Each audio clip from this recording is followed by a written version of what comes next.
बिस्मिल्लाहिर्रहमानिर्रहीम।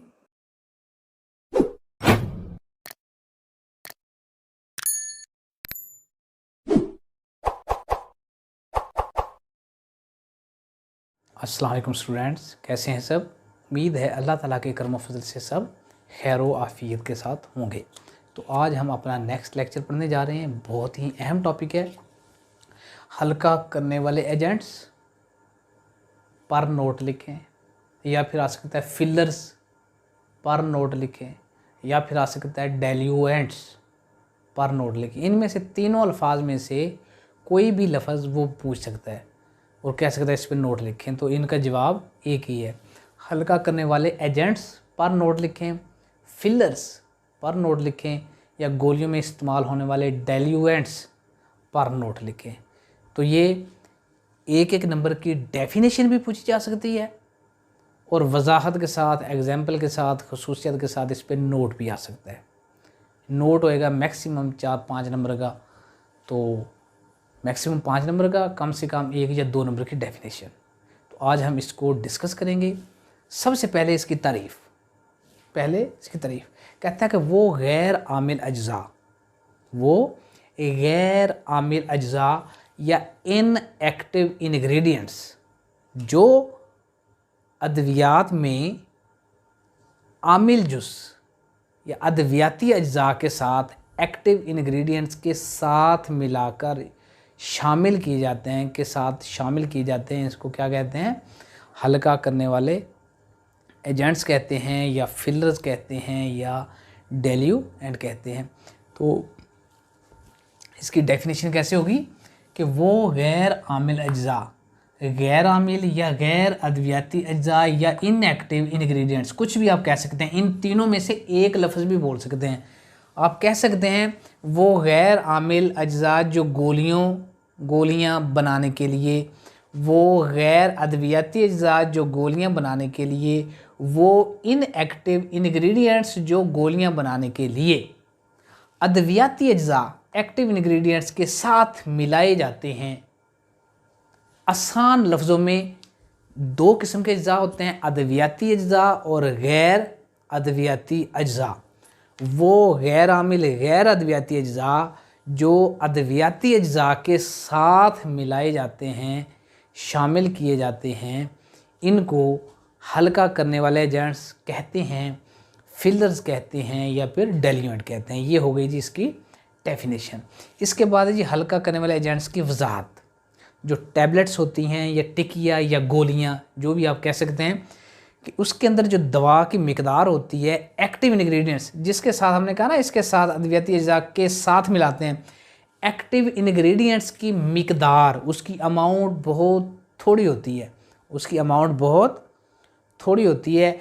तो थोड़ी होने की वजह से उससे अच्छी तरीके से हम मेडिसिन बनाने में, गोलियां बनाने में काफ़ी दुश्वारी पेश आती है, काफ़ी मुश्किल पेश आती है।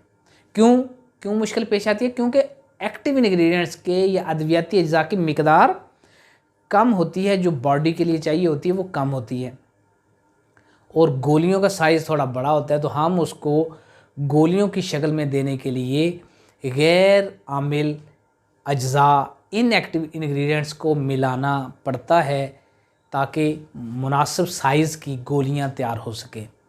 तो इसलिए इसकी वजाहत में आप यही बात लिखेंगे सिर्फ कि हर गोली या टिकिया या टैबलेट में दवा की मिकदार यानी कि अमाउंट ऑफ एक्टिव इंग्रेडिएंट्स थोड़ी होती है, तो इसलिए गोलियां बनाने में क्या पेश आती है, दुश्वारी पेश आती है, मुश्किल पेश आती है।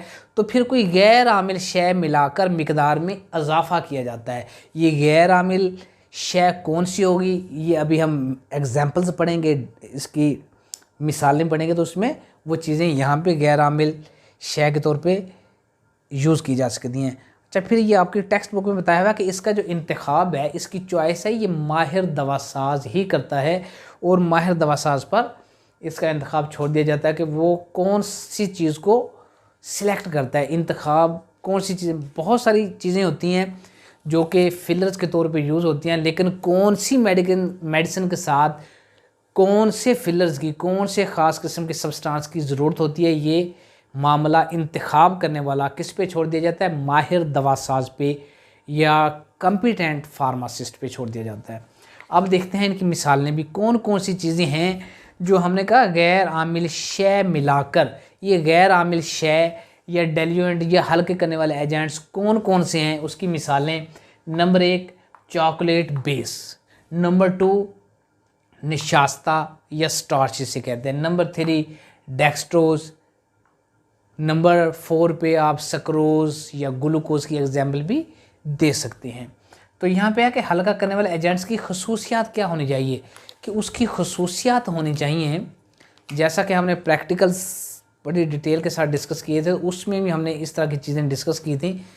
तो यहाँ पे है कि इसकी खसूसियात कौन सी होनी चाहिए कि ये सस्ता हो, ऐसा ना हो कि जो अद्वियात है अद्वियात के रेट से भी इसका रेट ज़्यादा हो, नहीं, उसका सस्ता होना चाहिए, उसकी खूबी है कि वो सस्ता हो या सस्ता होना चाहिए। नंबर 2 कि वो बाज़ार में आसानी से दस्तयाब हो, ये ना हो कि हम उसे यानी कि वो मार्केट में दस्तयाब ही ना हो, मिले ही ना हमें यूज़ करने के लिए, फिर हम साफ ज़रा उसे नहीं डालेंगे, जो चीज़ मिल ही नहीं रही, नायाब है, नहीं मिल रही, तो महंगी होगी, तो सस्ती भी नहीं होगी, अपोजिट हो जाएगा।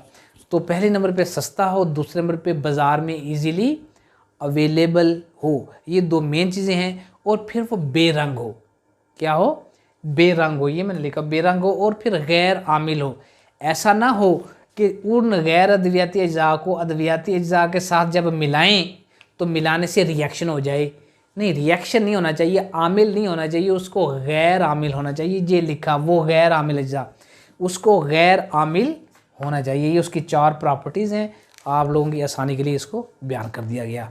और वो दोस्त जो इस चैनल पे नए हैं वो लाजमी चैनल को सब्सक्राइब करें, और वीडियो अगर आपको पसंद आई तो इसको लाजमी लाइक पे लाजमी प्रेस किया करें, और इसके अलावा अपने दोस्तों के साथ शेयर भी कर दें ताकि बाकी दोस्तों का भी फ़ायदा हो सके। गुड बाय, अल्लाह हाफिज़।